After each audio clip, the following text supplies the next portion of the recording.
Hello family, enjoy this relaxing moment with Afri Tales 38. Remember to subscribe and share your thoughts in the comment section and generously hit the like button because it means a lot to us.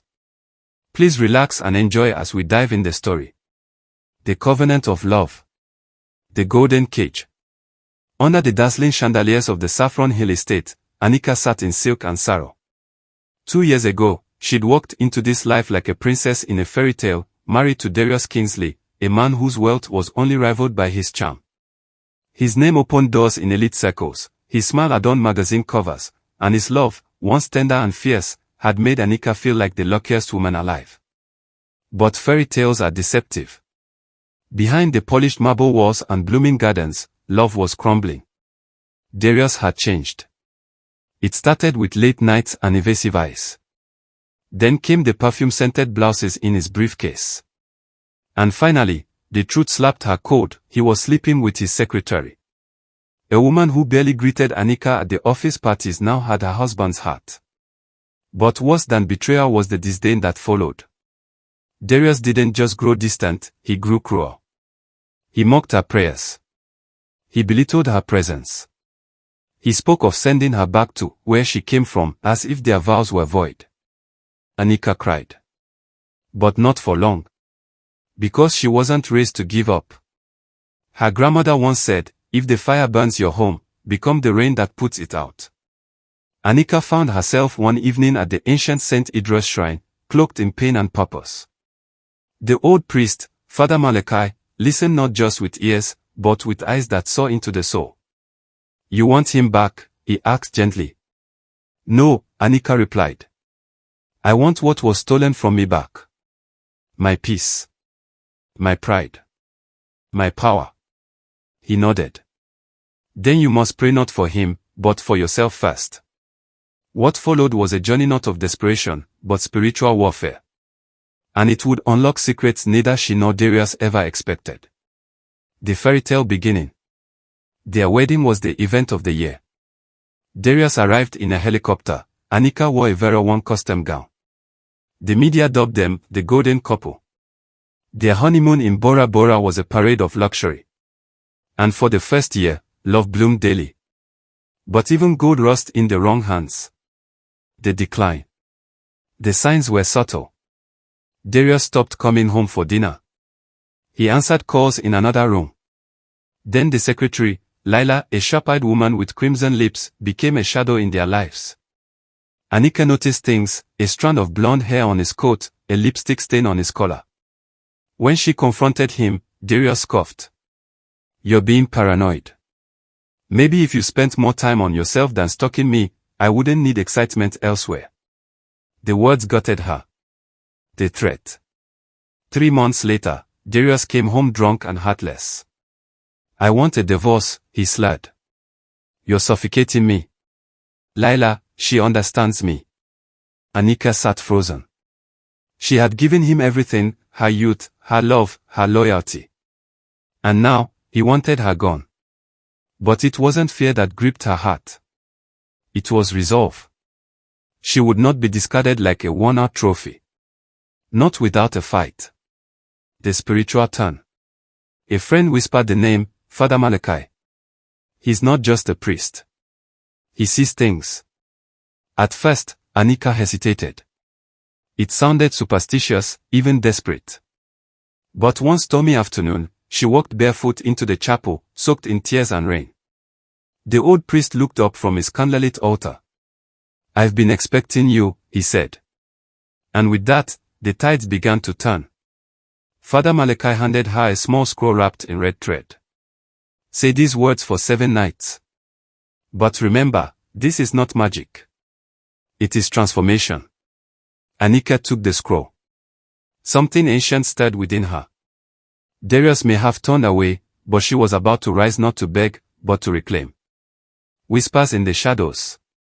Anika begins the prayers and starts noticing strange, subtle shifts in her surroundings, and in Darius. But the battle is just beginning. Anika sat cross-legged in the dim glow of her bedroom lamp. The room smelled faintly of lavender and old paper. She held the red-threaded scroll in her hands, eyes closed, heart pounding. She unwrapped the scroll and read the prayer aloud. Let light find what darkness hid. Let love mend what betrayal split. Let the soul return to truth. And peace be my eternal gift. It wasn't a chant. It wasn't even dramatic. But it pierced the silence like an arrow, releasing something ancient into the air. For 7 nights, she would recite it. Each time at midnight. No breaks. No distractions. And something did begin to shift. The subtle change. By the 3rd night, Darius came home unexpectedly early. He looked tired. Not the disheveled exhaustion of work, but the kind of fatigue that weighs on the spirit. "You're still awake?" he asked, almost sheepishly. "I couldn't sleep," she replied, choosing grace over confrontation. He hesitated, then walked past her without a word. It wasn't warmth, but it wasn't hate either. It was confusion. And confusion was better than cruelty. The next morning, she found him at the breakfast table, something he hadn't done in over a year. "You still make that ginger tea?" he asked without looking up from his phone. "Yes," she said.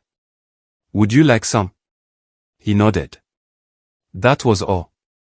But in that tiny exchange, a fracture in his indifference appeared. Darius's nightmares. On the 5th night, Anika was woken by a scream. She rushed into the guest room, where Darius now slept.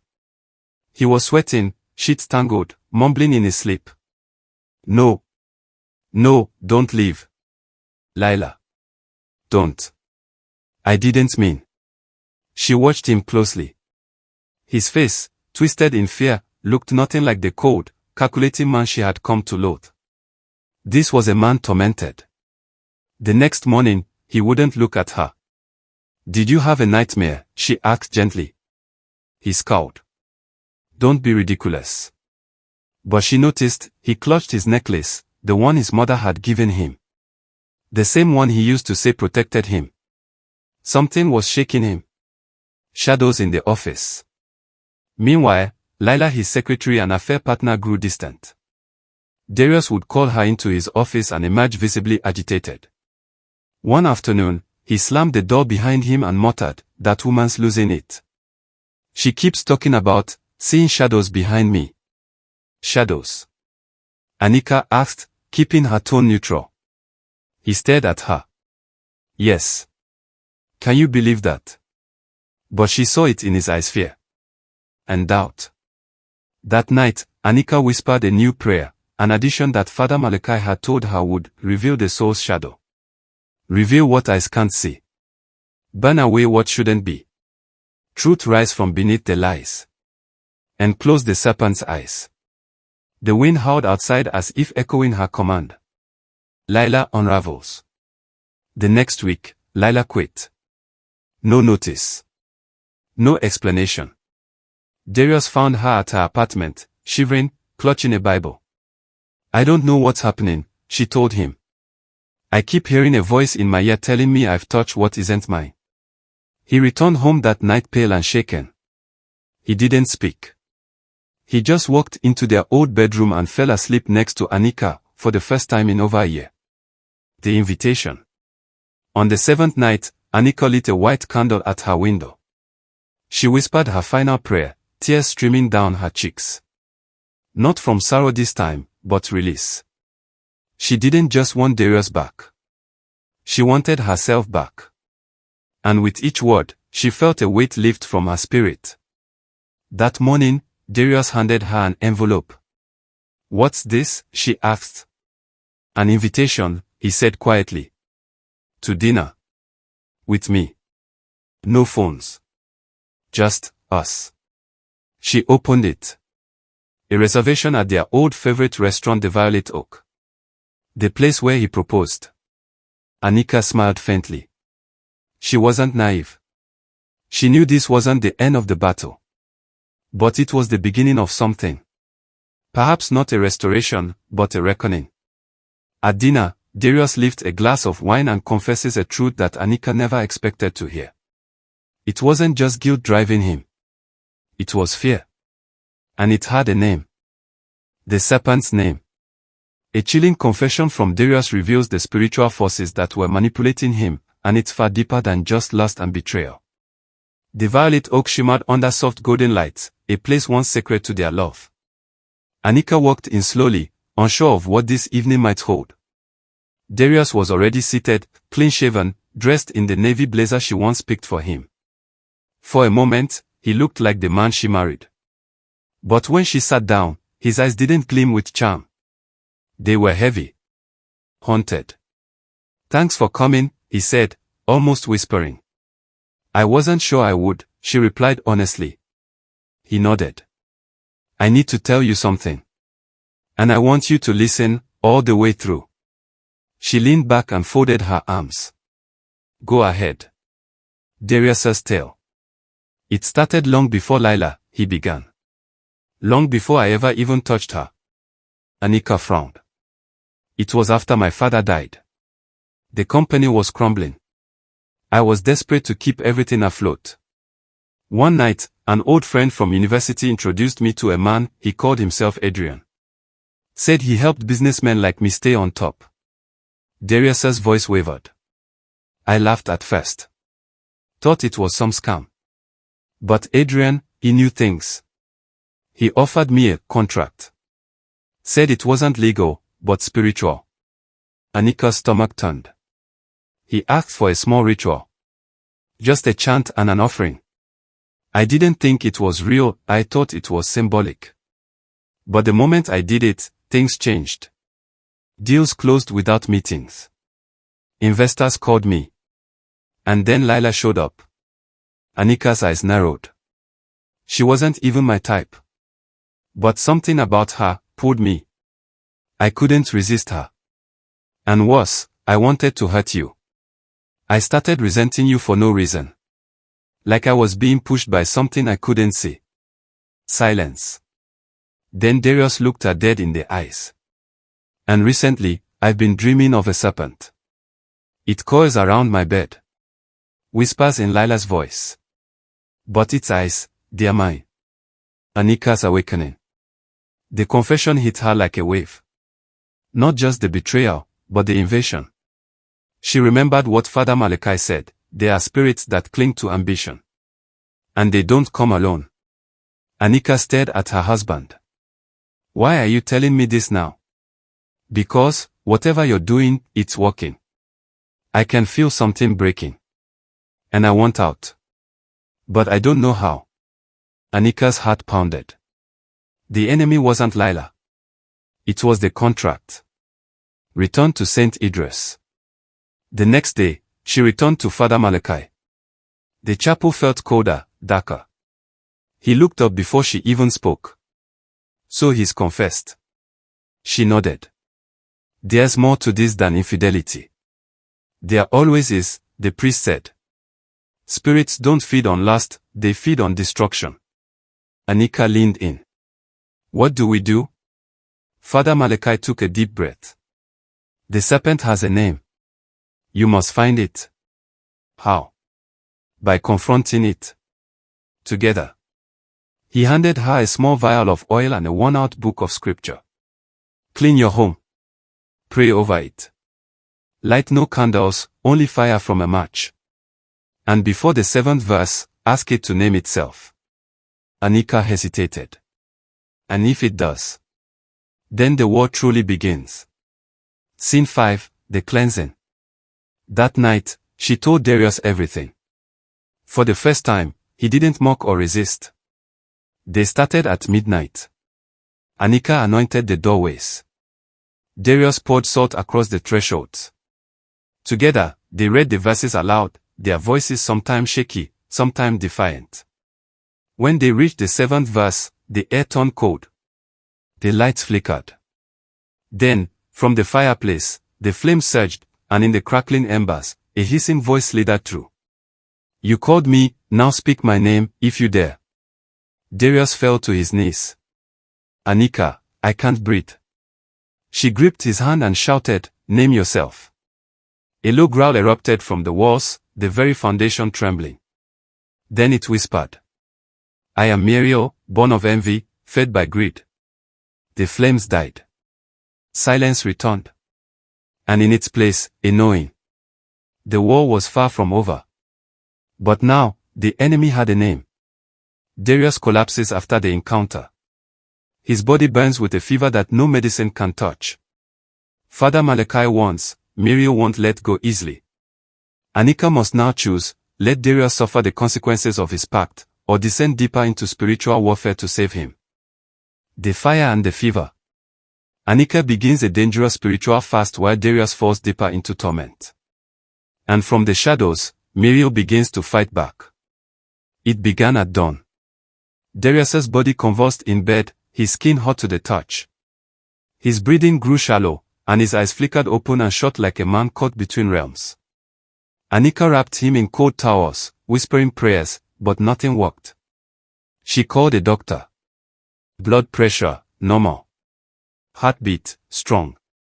Temperature, fluctuating wildly between freezing and boiling. The doctor left baffled. There's no physical explanation, he muttered. But Anika knew. This was Mariel's retaliation. Father Malachi's warning. She rushed to St. Idris before sunset. Father Malachi waited at the altar. He's burning, she said. And I don't know how much more he can take. The priest's face was solemn. The fever is not of the body, it's of the soul. Muriel is a spirit of greed and possession.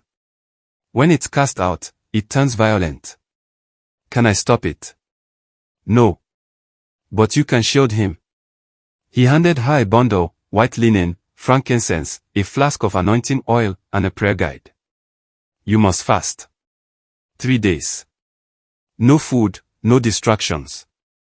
Only prayer, worship, and water. As you purify yourself, you weaken its hold. And if I fail?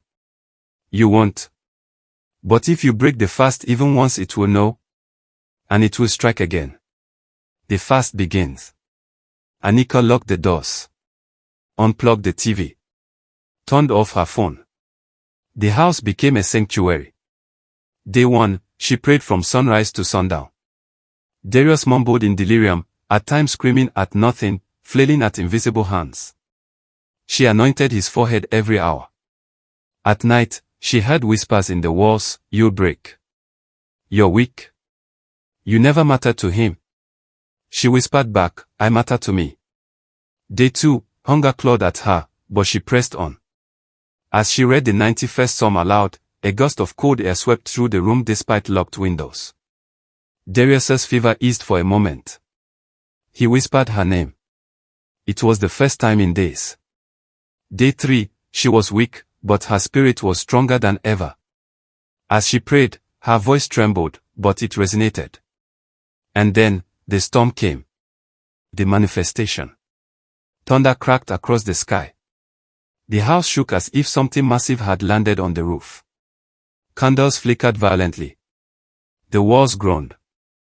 And from the shadows of the living room, it emerged. Tall. Twisted. Serpentine.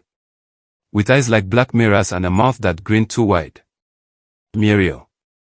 You think your words scare me, it hissed. He chose me. He signed with blood. He is mine. Anika stood her ground. You were fed by his weakness.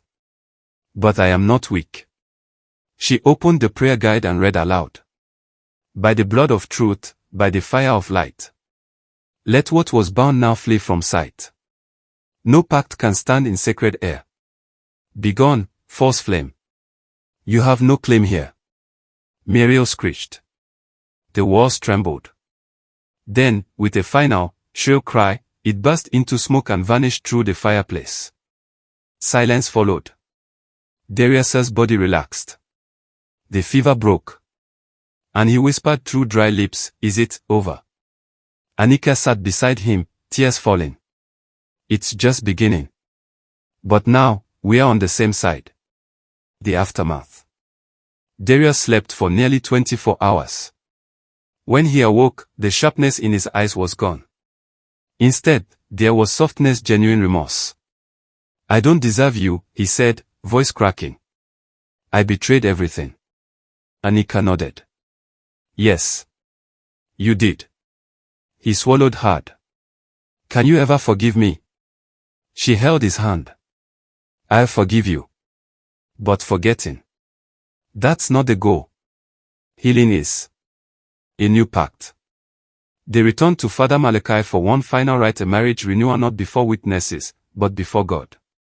This time, there was no gold band ceremony, no fanfare.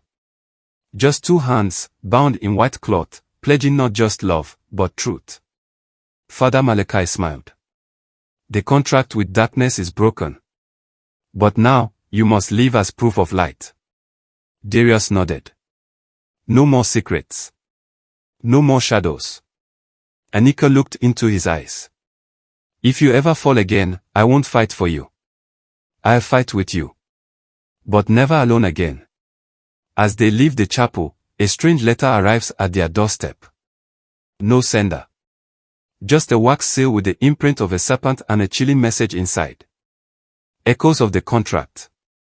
Muriel may have left, but a piece of the contract still lingers, and it's about to test their unity one final time. 3 days after the final rite at St. Idris, the morning sun poured gently over the Kingsley estate. Peace had begun to settle like dust over old books, quiet, almost sacred. Anika stepped outside to pick up the morning mail, expecting bills and brochures. But there it was, a thick black envelope, sealed with crimson wax bearing the image of a serpent devouring its tail. Her hands trembled. Inside, a single parchment, aged and gold-edged. A contract once sealed is never truly broken. A debt remains unpaid. No name. No address. Just that line. She rushed inside. The hidden truth.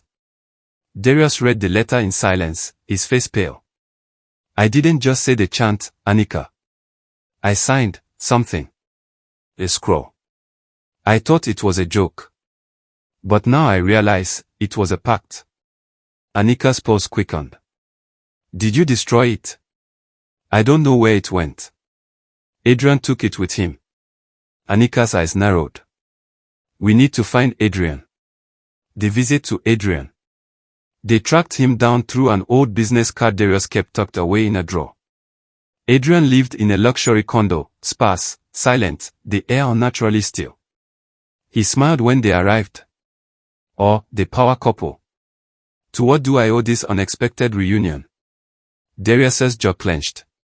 "The contract. Where is it?" Adrian leaned back in his leather chair. "What contract?" "You know what I'm talking about," Anika snapped. Adrian smirked. "You broke the bond, yes. Very impressive. Most don't survive the fever. But you see, dear Anika, the residue of spiritual transactions doesn't disappear. They echo. They bleed into timelines. It's not about the scroll, it's about the seed." "What seed?" she asked. Adrian stood slowly. "The one Muriel planted in your home, in your heart. You may have expelled the spirit, but you haven't uprooted its legacy." Then he reached into a drawer and handed Darius a small black cube. "This contains what you need. Burn it before sunrise tomorrow. And don't open it unless you're ready to see the truth." The black cube. That night, they placed the cube on the prayer table. "What if it's a trap?" Darius asked. "It probably is," Anika replied. "But we need to finish this." She lit a match and held it to the cube. Instead of flames, the cube opened, unfolding like origami, revealing a single image inside, a photo of Darius with Lila. But Lila's eyes were pitch black. Inhuman. On the back of the photo, a note. "Her child is not yours. But your soul was the offering." Darius gasped. "She said she was pregnant. But she disappeared." Anika stepped back. "Do you think she kept it?" His voice broke. "I don't know." The child. The revelation haunted them. They returned to Father Malachi, who studied the photo for a long time. "There is something ancient in this. Some spirits take more than loyalty. They create lineage." "You mean Muriel used her to birth something?" Anika asked. The priest nodded. "A vessel. You broke the spirit's hold, yes, but the child might carry its echo. If the child exists, it must be found. Not harmed, but purified. Darius rubbed his face. How do we even find her? Father Malachi handed him a small glass vial of anointing oil and a thread of white prayer beads. Follow the trail of fear. It will lead you. The trail begins. They began searching records, old emails, social media. Lila had vanished. No forwarding address. No activity. But one clue stood out, a single transaction to a private bathing center outside the city, dated months before she quit. They drove there at dawn. The nurse at the desk hesitated before checking records. Yes.